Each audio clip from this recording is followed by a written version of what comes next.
Welcome back to Within the Rep. This is episode number 6. Today I have my good friend Justin O'Donnell on IFBB Pro. I recently met him last year. We were in the same program together, so I'll let him introduce himself today. I don't want to take that honor away from him, so go ahead, my man. Hey, yeah, thanks for having me on, Farren. Yeah, my name is Justin O'Donnell.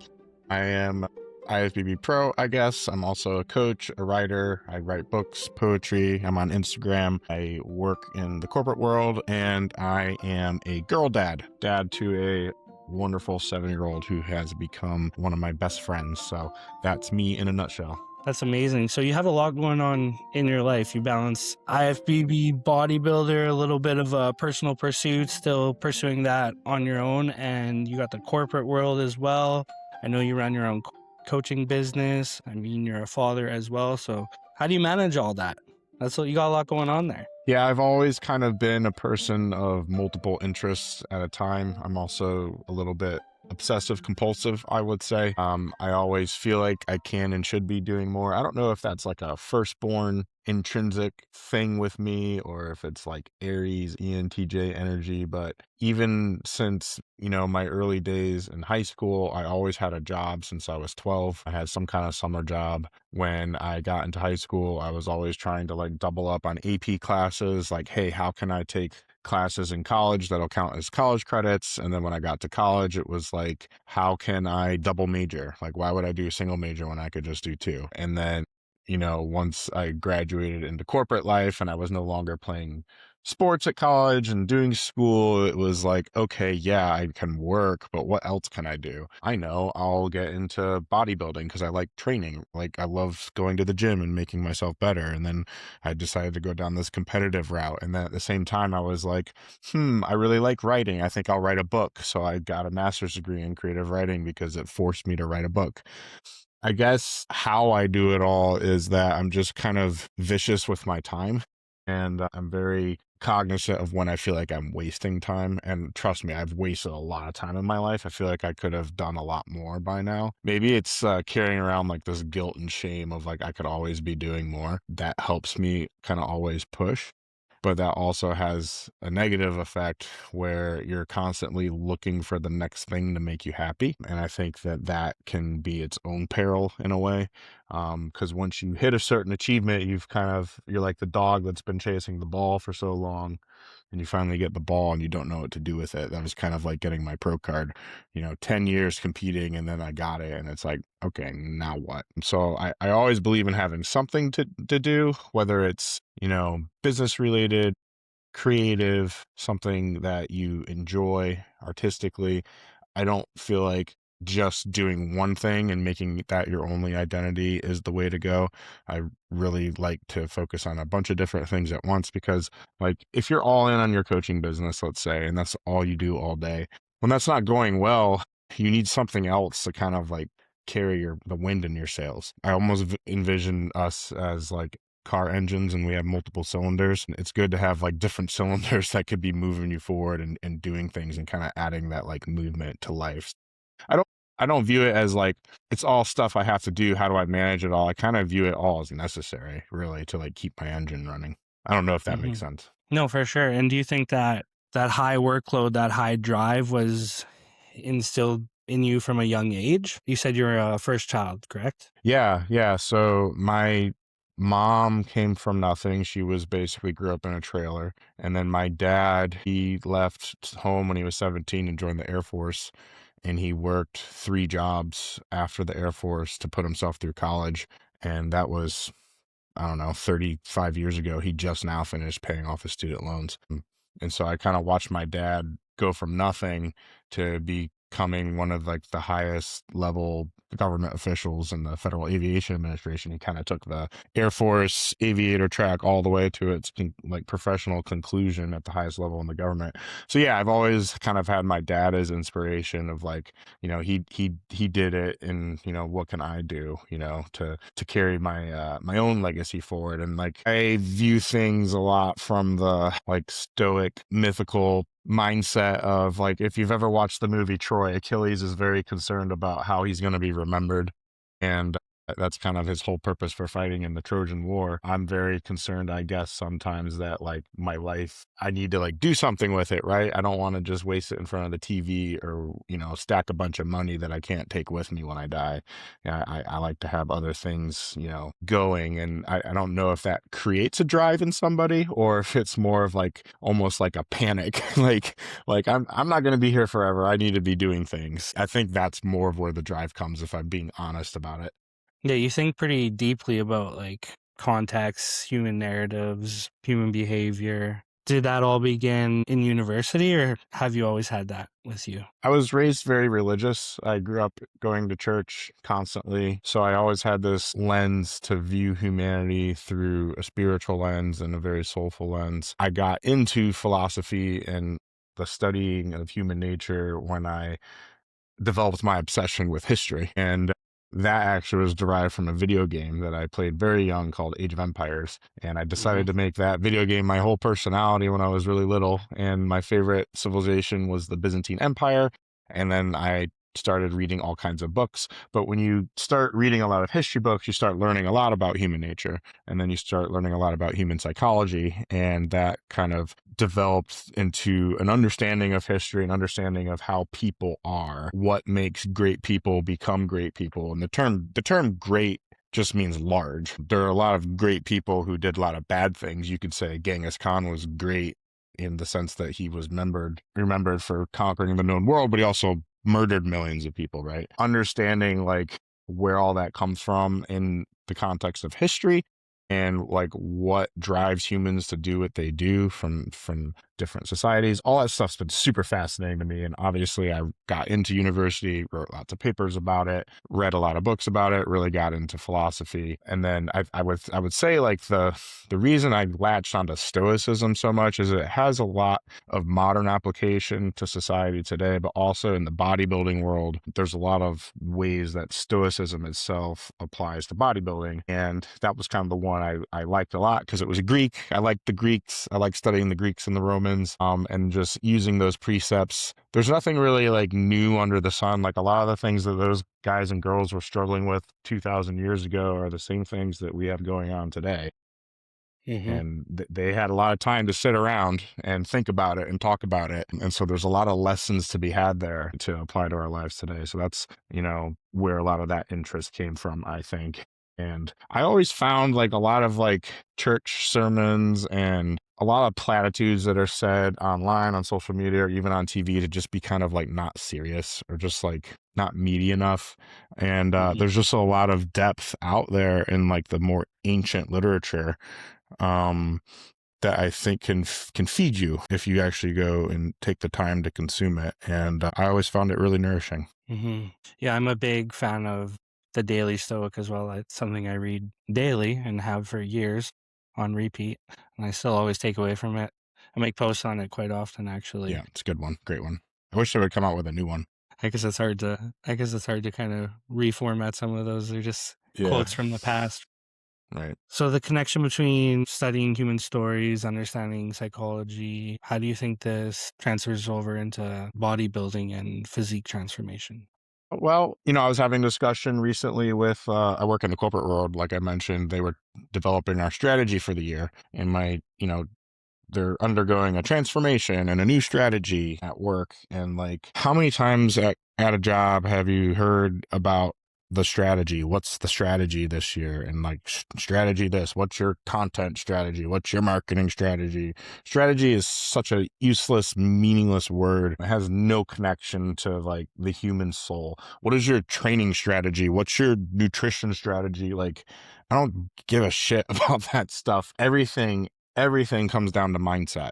Napoleon used to say that, he could write the most amazing strategy in the world, but if the mindset of his soldiers was not in the correct place, they're not going to win any battles. And it's the same thing in the corporate world or in bodybuilding. Like, you can optimize everything and you can have the right nutrition and you can have the right physique, progression and great genetics and all this stuff, but if your mindset is not there, like you're going to get beat by the guys that have the proper mindset, the guys that can detach from their emotions, that can not be influenced by external events and just unravel at the first sign of friction, who can, bring their mind under control and, endeavor to sit through the monotony of the bodybuilding and the training, and then like the dieting when it gets extremely hard, and then like the social events.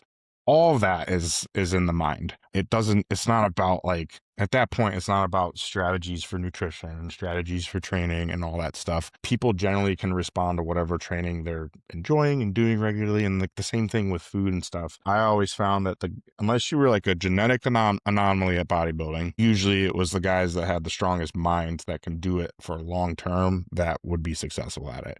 A lot of times, true physique transformation breaks people in their mind first rather than whatever's going on with their biology. So would you say bodybuilding is more of an intellectual pursuit or Yeah, purely and physical? I would say today more so than ever. If you think back, like, I think, 20, 30 years ago, you would look at a gym bro, right?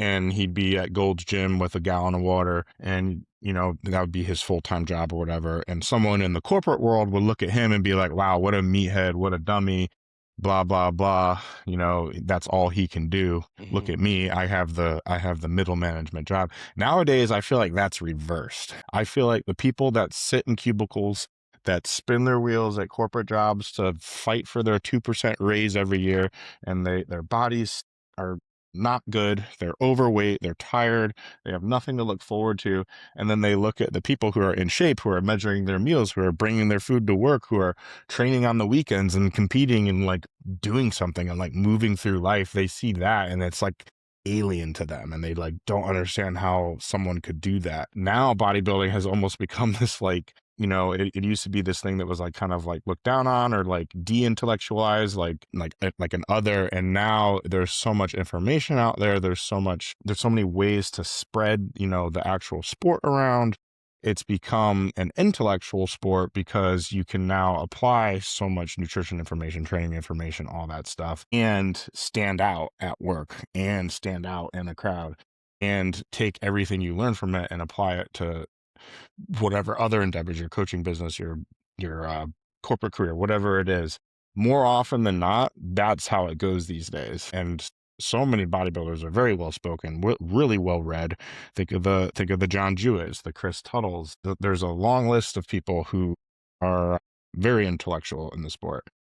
Mhm. And maybe before like social media, we didn't know it that well, because I'd say Dorian's pretty intellectual, but maybe the majority of guys he competed with weren't. But nowadays, I think it's just a totally, it's been like reversed. I'd say Mhm. it's you're less likely to find a total meathead than you are someone that's pretty well read, pretty intellectual, pretty well studied, pretty well rounded, and finds a way to fit it into their life. Also, it's not cheap, so you have to have a pretty well paying job to do it anyway. So all of those Mhm. things contribute to it now. Yeah, these people are like very dedicated, high performers, high performing across all aspects of their lives. And I mean, what they do in their personal pursuit creates momentum, and just like as I always talk about this, just stacking wins and builds momentum, pushes them into new roles, drives them forward.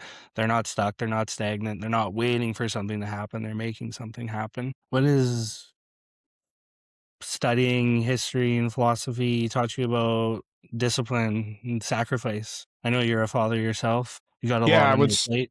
I would say I would say there's virtue in sacrifice, and there's virtue in discipline, and virtue is something that adds meaning to life in an otherwise relatively meaningless existence. To not have discipline, to not pursue something, to not bring things under control, then you're just kind of existing, and you allow the basic entropy of the world to do whatever it wants to you, whether that's to gain weight or to become unhealthy or to just, I don't know, be a tax slave, I guess, to the government and not do anything with your money or your legacy. And I just think that's not tenable. We're not designed to do that, so discipline really is just a way of putting yourself into a position where I think you can pursue meaning. If you're just allowing, like you said, everything to happen to you, then you're kind of like a role player in someone else's story. Being disciplined and waking up to make your bed and make your food and do your cardio and take care of your health, Like those are all active decisions that make you the main character in your story. And like that sets your day. And then everything from there that unfolds that day is what makes your future. Whatever your future is going to be starts with those little decisions, whatever those little decisions are. Like you're not going to build $1 million business waking up and not like making active decisions that are going to involve some kind of discipline or sacrifice. And so, and all throughout history, you have examples of people who had different types of discipline. I mean, you could look at the Spartans, for instance, and what they did with their training, crazy amounts of discipline to the point of like, sadistic levels of discipline, but they were one of the most powerful fighting forces in the world, and respected for it. And they won a lot of wars and battles that they shouldn't have. And again, think about how many tribes of people there have been over generations and generations of history on this planet that we don't know the names of, but we know the names of the Spartans. And I think if they didn't have that discipline and all that virtue that went along with it, we wouldn't know their name at all, right? I think that it's one of the things that kind of stands out among it's easy to be undisciplined, I'd say. And then, doing something hard requires discipline, makes you stand out. Yeah, discipline has kind of shaped our world. I mean, without it, we wouldn't have all the things we have today, because this is the result of disciplined people's actions, right? And as you said, these people stand out. That's why they've elicited change in the world. And it's funny you said you can be the character of your own story. It reminds me of this, it's probably some corny Instagram reel I saw, but when you ever doubt your decision, doubt motivation, doubt discipline, just think someone is watching your movie and everybody's sitting in the audience screaming, just do it. Just go for it, just like have that discipline, have that drive, be that character of your own story. Because if everybody was watching, they'd want to see you do it, they'd want to see you go for it. There's different versions of that, and I have one that plays in my head from the masterclass that we went to last year where Nick Comedina spoke for the first time, and he said, imagine I'm following you around with a clipboard all day, every day, writing down what you do. Does what you do throughout the day move you toward your like future goals and like the future you envision for yourself? If the answer is no, why are you doing that? And I was like, wow, maybe I should stop playing video games so much. And I literally uninstalled video games that week. And then within 6 weeks, I had the best sales in my coaching business ever. 10 times, 10x in a few weeks, just by removing distractions. And like, that's the thing these days. It's so easy to be undisciplined because we're not like in a fight or flight response from the moment we wake up. Like, yeah, long time ago, you had to be disciplined because if you weren't, you were going to starve and you were going to die from dehydration if you didn't wake up and go find some water, right? Nowadays, like everything is kind of delivered to you. You can make it easy on yourself. It's so easy to DoorDash. And it's so easy to like, I'm not going to read or meditate or journal this morning. I'm going to open Netflix and watch that show I really want to watch. Like, there's no risk for reward. Yeah, I catch myself doing stuff like that all the time. And like, it's a different type of discipline and sacrifice to like not do those easy things all the time. However, there is still a payoff. And I have witnessed it at least in the entrepreneurial world. And I know that if I continue to do that, I'll continue to see success. Just like how, if you wake up and do your cardio and eat your food and measure your meals, you're going to see success in your physique change versus not doing that, So it's pretty predictable and pretty applicable across most phases of life. And I just think that, a lot of us will have one side of our life really buckled down. And then there's usually always something that we don't have buckled down, flossing. We have, having the discipline to floss makes going to the dentist a lot less painful and a lot less embarrassing, but, not doing it is easy. So,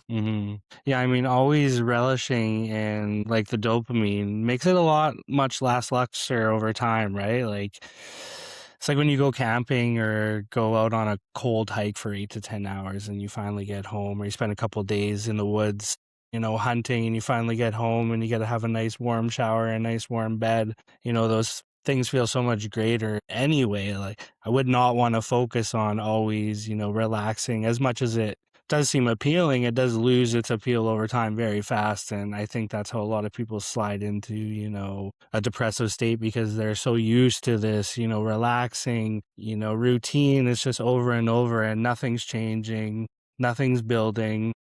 The feeling is, losing its level, and eventually you just hit a breaking point with that as well. Yeah. And like, that's why, some things I set up for myself, like with running my business and working my corporate job, it's like I really don't give myself enjoyment during the week. And I do that by design. Like it would be pretty easy for me to wind down at the end of the night and like watch a show or watch a movie, but I'll purposefully make myself leave my work from home office, go train, and then go out and work on client stuff or content, whatever, and be out of the house doing that and not like engaging in the dopamine activity, whatever it is, not being near the temptation to do that, but waiting like I'm hunting in the woods for a week until the weekend. And then once the weekend comes around and I've worked hard all week and like ticked off all those accomplishments and tasks, then when I sit down to watch the movie and make the popcorn, it's like special and it feels really earned. And I feel like a lot of people miss out on that on life in all areas of life, really, whether it's at work, if it's their health, taking care of their health, or like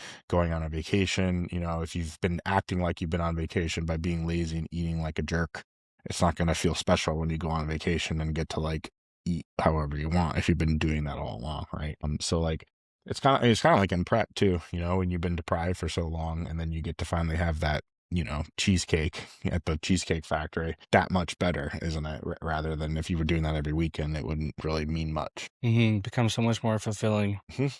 So I know one thing you like to frequent. Maybe you can teach me a little bit about this, but I see you go to a kava bar quite often. What's that about? So I discovered Kava and Kratom actually Mm-hmm. through a friend last year, and it's more of like the vibe of the lounge that I like. Mm-hmm. I like to hang out. The sun comes through the windows and there's like nice places to sit and there's always like chill music. It's like a really nice coffee lounge type of thing, Mm-hmm. but a little more like clubby at night. And they serve some alcohol, but they also serve kava tea and kratom, which are part of the same plant. I think it's from the Southeast Pacific or Mm-hmm. Southeast Asia, and I might get this wrong. I think that the kava is the root and the kratom is the leaf, or it might be the other way around. But there's different strands, and essentially the kratom has a white version that gives you kind of like this energetic, it acts on your dopamine receptors actually. It Mm-hmm. gives you this kind of energetic feeling. The green one gives you kind of a sense of euphoria, and then the red one kind of calms you down and makes you go to sleep. Mm-hmm. So I used to have this like little habit when I was working on my not my fiction novel of having like a glass of whiskey or something when I would write, because it would kind of get me in this like flow state type of thing, and it just Mm-hmm. make me creative and make me relax. And when I discovered Kratom and the Kratom bar, they make it into little drinks for you. Never got a drink again. I actually stopped drinking alcohol. Never felt the desire to, because the Kratom will actually kind of put you in that flow state without the negative side effects of alcohol or like a potential for a hangover. And it's like really enjoyable. And it's like kind Mm-hmm. of one of those things. I work all day, I go train, and then I like go do my client work and I reward myself with this, little $7 kratom. And like, I don't go out and get coffee. I don't go out for lunch or whatever. So that's kind of like my little thing. It's become kind Mm-hmm. of like my little ritual. And I actually Mm-hmm. believe a lot in little rituals for ourselves. Like, we kind of find these things, we like it a certain way, and you like something kind of repeatable that you can do. And if it can anchor you in a habit, I don't know if you've ever read James Clear's Atomic Habits, but one of the methods for forming a habit is to anchor it to something that you enjoy a lot. And so I anchored it to drinking kratom, forcing myself to work on my book. And basically by doing that, I was able to write another novel last year, which I'm hoping to publish this year. 90,000 words, probably 300 plus writing sessions at the kratom bar, 500 words a Wow. session, just to put it into perspective. And then the other part of it is kind of like the advice I got from other entrepreneurs is like, life doesn't happen in your house or in your office. And it's good to get out and go be in a social setting where you're brushing shoulders with other people. And that's how you make connections and meet people and tell them about your business. And so I literally will just sit there with my laptop open and my other monitor, and I'll be working on meal plans and stuff. And people will just walk right up to me and be like, "Hey, are you a bodybuilder? What are you doing? Are you making meal plans? I need to put on muscle. I need to get," it's like such an easy way to start a conversation. I've started so many conversations that way and have randomly signed people as clients that way just by going and working in the location where I can socialize. So it's kind of become a key like part of my day. And I really encourage people to do that, like anchoring the habits around something that you enjoy, whether it's like coffee or whatever, a certain snack, or like a habit of walking outside or something like that. Maybe that's when you want to meditate or call someone important or catch up with friends. Anchoring the habits has been something that's like, I would say, changed my life, because like writing a book is hard. Think about all the time that goes into it. Like, that's a year of my life basically that I spent writing it. I probably wouldn't have done it if I didn't anchor it to a habit. So it works really well. And Kratom kind of gets a bad rap in some circles because it can be Hmm. addictive. What I like about doing it this way is I go out, I'm intentional. Someone makes me a drink. I drink it over the course of an hour and I go home. I don't Hmm. have a bunch of powder tablets at my house. So that's Hmm. a good way to enjoy that responsibly. Hmm. Yeah, I agree on the ritual side of things. I think my life is very ritualistic. I mean, the whole way it's built. I think a lot of bodybuilders could probably say that, but just the structure, the routine, I highly agree in just having that moment for yourself. Like, it seems like a wooey thing to talk about energy and energy in this world, but I think it's a very powerful thing, and we have to attach ourselves to, energies that work well with us, and ride that and let that take you a long way, right? Trying to mend with energy that doesn't work with you is not going to work, right? It doesn't make sense. I'm no scientist, but Vibes. yeah, exactly. When you feel those vibes, instantly. Yeah. You walk into a room, you can feel an energy. When you feel somebody, maybe looking at you, you can feel energy, right? Maybe you think about your friend texting you or texting your friend, all of a sudden they text you, Yep. right? Synchronicities like that. For sure, those things happen, and I've experienced with kratom a little bit. I used them in my last prep, and I do know quite a bit about them. And I don't really like that addictive attachment to it, because I think it has helped a lot of people with opioid addictions and things on those lines completely kick those addictions, and has really helped with recovery and is far less harmful. It was really beneficial. I actually used it in prep because I was working construction, operating heavy equipment, and obviously in prep, like couple weeks out of the show, was pretty fatigued and running heavy equipment on a construction site. So I use the kratom that helped with energy, and it was insane. Like it was almost like a modafinil or Adderall feeling. Like I felt really alert, really focused Yeah. all day. Didn't have any cravings. It had really helped with appetite suppression. It really carried me through my day. I would just use one scoop in the morning too in my morning drink, and it carried me through the whole day. I tried the calming stuff, but I didn't find it worked with me. Like I felt I had the opposite effect. I felt Oh, like really? when I took the calming stuff, like I couldn't sleep and made me more anxious. But very interesting. I think isn't kava primarily more the calming side of things? Yeah, it's definitely calming. It definitely like roots you to the couch and you don't feel like moving. And they kind of make fun of all those islanders that get drunk on kava and they sit around, they can't move all day because they're so like bleh. And they're just relaxed. And so you earned your IFBB Pro card. I mean, for most people, that's their goal. For you, did you feel like it was just another chapter? Is that something that you're focusing on? Yeah, so when I set out to start bodybuilding, it was never a goal for me to get my pro card. It was just to compete for the first time because I enjoyed training, and someone said I should consider competing. You'd probably do well at it, so I did. And my very first show, I got fourth place, and I was kind of stunned that I got fourth because this was back when a lot of guys used to compete. There was like 19 guys in my light heavyweight class, and I had met people backstage that had been competing for like 10 years. And there was this one guy that was just so happy to just be there competing, and he had done like 19 shows, he told me, and he had never gotten a trophy, never placed top 5. And here I was like cheating on my diet half the time, not taking it super seriously, and I got fourth. And then I actually like kind of told myself afterward that I was like, you know what, for that guy, I don't even know his name. I'm gonna compete again, but I'm actually gonna like try this year and like see what I can do.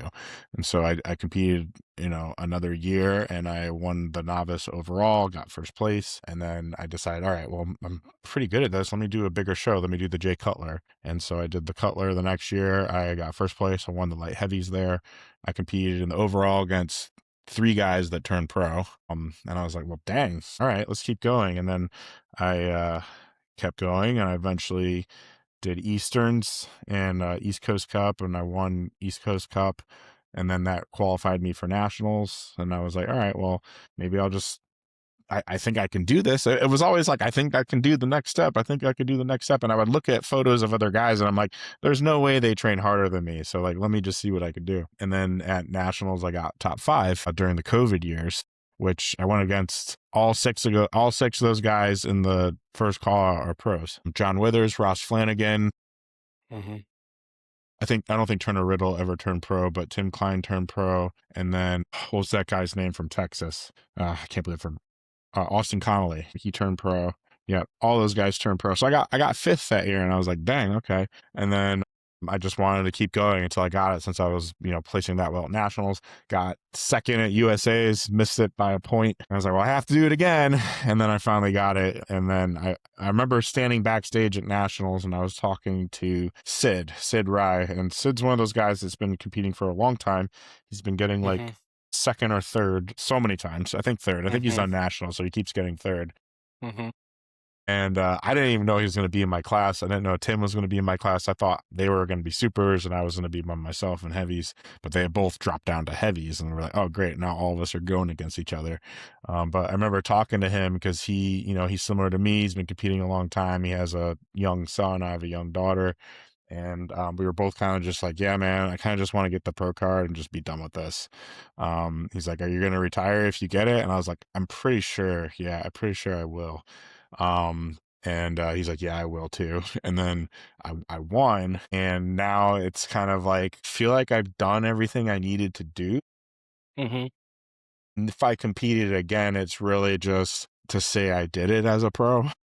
Like the desire to win is not really there anymore, or to like prove that I can make the Olympia. Like, I don't feel like that's in the cards for me. I don't really care about it that much. Kind of like getting the pro card was really special to me. But at the same time, I think it would be fun to like do one more prep as a pro, just to like say I competed as a pro. So I'll probably do that eventually. But I think it's just all gravy from here on out. And like getting the pro card wasn't life-changing, of course, but I will say, it felt like I was climbing this mountain for a really long time. And then I got to experience the feeling of standing on the summit. And that was really awesome. That's obviously something I'll remember for the rest of my life. That said, the come down from that is pretty rough, because you've been doing something for a decade. And then you're kind of like left just standing there afterward, holding your hands up and like, yeah, I got this piece of paper. Now what? And so you have to deal with that on the other side of it. And I don't think a lot of guys are prepared to deal with that. And then for me, kind of made the decision easy. I got diagnosed with a skin disease from being like high carb for so long. Basically, my inflammation was just out of control. I was pre-diabetic and I had to correct that. And that led me actually into coaching, into ECA and everything. And so I lost a ton of weight and got that fixed. And now it's like, if I'm going to compete again, I'm going to go about it a different way. And having that happen to me medically kind of like made it okay for me to like walk away if I wanted to. So I don't have this like crazy desire to compete again, but I kind of want to just do it to say I did. So I'm kind of just right now seeing what I could do. I'm trying to gain a little weight, train hard again, see if I can get to like a respectable level where I think I could like at least be like pro worthy to step on stage. And then I would like to do it, but we'll see. I might not. Yeah, the card is accomplished. You're still here. You might run it up, but a lot of people, it's a cruel sport because, everybody drives for that pro card, but the pro card is just the next, you're at that second stage, but you're just at the bottom again. You're at the start point again, right? So it's like restart, whole nother level to this though. Yeah. Even more disappointment unless you're, one of the few gifted ones. So do you plan on staying in corporate much longer? Do you want to focus transition into your full-time, just doing your own thing? Yeah, I mean, so it depends. I'm able to do my corporate job and fulfill my responsibilities and take care of my company. And, I've been there for, 7, 8 years and I'm pretty integral there and I have a great team. So like, I don't want to leave them holding the bag. I'm able to work on my client stuff in the evening still, and then on the weekends. So it's something I can manage now, but eventually the workload will get to a point where I either have to hire somebody to help me or I have to quit the job. So, from a realistic perspective, I think we all have like a number in our mind about what we want to be doing consistently to leave a steady W-2. And I have that kind of ballparked in my mind. What I don't want is to like have my client fulfillment start going down because I get Mm, stressed about like serving work. Because at the mhm, end of the day, like what are you to a corporation? Like you're either just a number on a spreadsheet, or you get a 3 out of 5 on your review and you get a 3% raise every year, and you do that for 25 years and then they're done with you. Or they lay you off randomly when they need to make the numbers look good. So I think it behooves us all, especially in the age of AI and lots of layoffs, to find ways to make other streams of income, whether it's coaching, whether it's, I don't know, writing, whatever, training people, selling stuff on the side of the road, whatever it is. Uh, I think the day of just having like the steady W-2 for your whole life is gonna go away. So mhm, either it's gonna be taken from me, or I'm gonna get to a point where I'm making like enough to walk away from it. I'd like to do that within a year or two. That would be my goal. I never really had line of sight to doing that until I joined the ACA, because I used to only have like 5 or 6 clients. mhm, And, within the past 6, 7 months, I have over 30 clients now. So it grew pretty quickly. And like, if I doubled that again, I don't think I could keep the corporate job and like service them correctly. But it's a little bit scary thinking about leaving the job. And I wonder how other people do it sometimes, especially when they have, family and children and everything. mhm, But I feel like, not to bring up a history thing, but there's something to be said about like not having a way to escape, or not having a boat to get on and flee. In Sun Tzu, The Art of War, you always want to make your enemy feel like he has a way to leave. If he has his back against the wall, he's going to fight as hard as he can. mhm, Or if you land your ship somewhere, if you burn your ships, you have no other choice but to find a way to survive, right? And sometimes I think keeping the corporate job prevents you from going all in on yourself. So I'm getting to that point where it's like, do I burn the ships or not? Yeah, I mean, it's a challenging place to be in. I'm a little different. I'm not in the corporate world, but I was in the construction world for 15 plus years and bringing in a pretty high salary. But I made that transition last year and yeah, just kind of burned the ships and went all in. And I think it was a huge like pivot point for me. It allowed me to just achieve so much more in the day. I could achieve in one day what I could usually do in 2 weeks, right? So Yeah. it just X the amount of workload I could get done, and it really has next scaling and everything too. And I would definitely attribute that. I don't think I've given a shout out yet, but I definitely attribute that to joining ECA and Justin Mahaley's program. It's been absolutely sensational. Great amount of support in there, and yeah, definitely helped me grow. And definitely helped me find my confidence and own the identity who I am. That was a hard part for me. So Yeah. but I also don't have as much overhead. I mean, I do have a family here. I don't have a daughter or son or anything. I mean, I have a couple of kiddies, but a few bills to pay, but staying afloat, doing good. I mean, everything's growing. Everything's growing almost daily. So Good. yeah, it's true. It's like when you have that, when your back's against the wall, you have nowhere to go. You're gonna make it happen, you know? And Inspiring. realistically, I don't know about the corporate world, but construction's always gonna be there for me. It's always gonna Right. be there. Right. So that salary is always I can always go back to it. That industry, I mean, they're always looking for guys. They're hurting for guys, right? So, Yeah. but like you said, I think the world's changing. I think we're gonna see a lot more people in their own endeavors, focusing on their own pursuits. At the end of the day, you can give everything to a business. The business has to look out for its best interests, right? So Yep. Yep. Yep. you can give your heart and soul for 20, 30 years and one day it's over. You didn't even Yep. see it coming, right? I mean, Yes. I've So true. seen it happen lots, especially in Canada in the oil field industry and things like along those lines. Yeah. Best to protect your own, build your own empire, build your own brand, right? Yeah. Rather than make someone else rich, right? Yeah, I never would have imagined I'd be sitting here on a Wednesday shooting podcasts with guys from around the world. So it's pretty fun. It's an absolute pleasure to be honest. But a few more things before we wrap it up here. Is there anything you want to get into? I've touched on bodybuilding, training, writing, corporate world. Yeah, pretty much everything I can think of that would be relevant to the audience. Anything new on your end from a coaching standpoint or business standpoint? Tell me about the what your goal is for this podcast, maybe like long term. Well, this podcast, see, my brother is kind of my mentor. My younger brother, he owns his own business, and he kind of he kind of gives me a lot of direction, gives me a lot of pointers, paves the way for me in a sense. But he was super stoked on the podcast. He just said one thing to me when I told him I started the podcast. He said 90% of podcasts fail by 50 episodes. I said, all right, Okay. bet. Yeah. So the So you goal just is, gotta grind to through just it. reach 50, just keep running it up.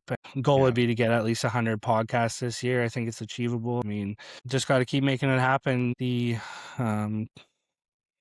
is going to prevail, right? I mean, the podcast is small right now, but we've been doing it. We're on episode number 6, I think. And yeah, it's been a lot of fun. Get to have people I've always wanted to chat with.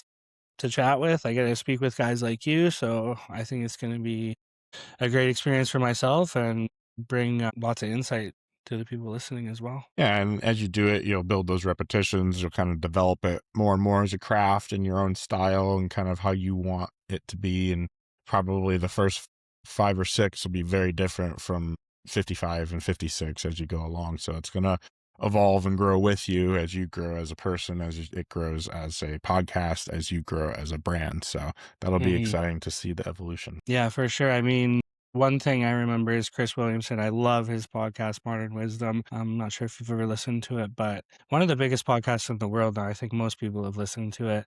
And he talks in his first year, he had months with 0 views, consistent 0 views. And now it's one of the biggest, shaped to be one of the biggest podcasts in the world, right? So, I mean, a lot like anything, it's just consistency. It's just putting in the work, over time. You can't expect results, after putting in work for a couple weeks and expect the result tomorrow. The work you do today is what's going to pay off in 16 to 18 months, not Yeah. tomorrow, right? So just putting in the framework, putting in the groundwork, putting those stones down, so eventually build something in the future, right? So, I mean, I'm absolutely loving it. I'm having a great time. Much better Good. than being on a construction site, I'll have to say Yeah, that. right? Slinging a Yeah. switchhammer. Yeah, no, chatting with people, bringing positive talks and helping people. I mean, what more could you Good. ask for? It's absolutely amazing. Awesome. Awesome. Yeah, man. So it's absolutely a pleasure having you on today, Justin. Where can the people find you? You say you have a book out. Where can they get the book? Yeah. So my older book that I wrote, I don't know, 2017, that's on Amazon. It's called Failed States by Justin O'Donnell.